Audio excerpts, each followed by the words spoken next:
On this podcast, I am going to talk about more snail uses that humans have created. So, to start, many snail shells have been made into beads, which are worn on necklaces, chokers, bracelets, belts, headdresses, earrings, and more. They were sewn or glued onto fabrics. And shell beads even had a social, political, and ceremonial uses, such as being markers for social events, approval of laws, pacts, and treaties, and sacrifices. Um, they were, so some of the beads, they carved them into figures such as small human figures, human skull shapes. This one's funny. Rodents holding their heads in their hands and duck shaped, frog shaped, cross shaped, parrot shaped, and fish shaped. So that's pretty cool to me. I love that. Um, Snails have also been carved into rings, of course, for more jewelry. And there are even some snail shells that are perfect for teeth.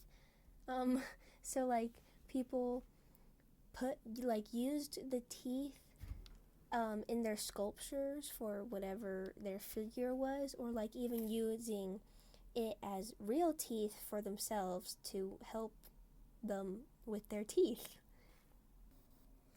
So, and then, olive snail shells have been used as tinkling bells on anklets worn by dancers. So they drill little holes in the shells and then string them. Oh, and some shells were used as money, and they strung those shells on rope to keep them contained and trade more easily. And yeah, there's a lot of decorative material made from snail shells. Even in craft stores today, you can find a bag of snail shells that you can just glue onto any project.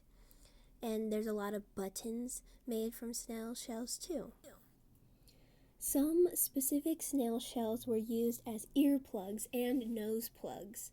The purpose of this was for used as a social marker for the different classes in pre-Columbian Mexico culture. And there are fragments of snail shells used for creations of great mosaics. In Indian music, they use the conch snail shells as a trumpet-like instrument, incorporating them beautifully into the music. In Mayan and Mexican mythology, sea snails' shells symbolizes the birth of mankind.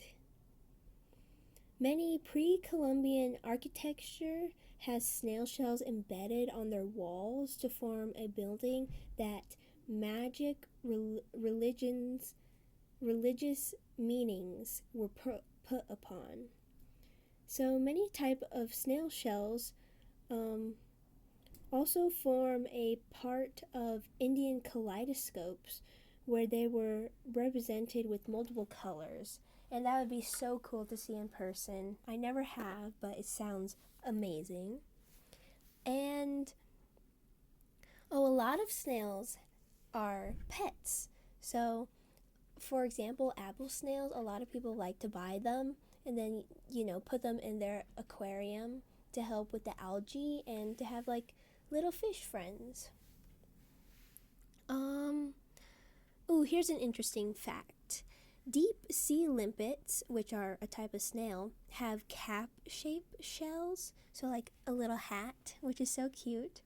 And they are found with fossilized wood that washes up on the beach.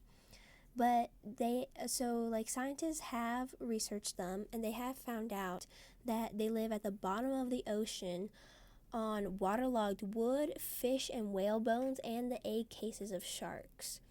And they still, that's all they know about these types of snails. They're still needing to research how these snails even live so deep in the ocean. Um, oh, a lot of snails are also used for like experimental stuff too.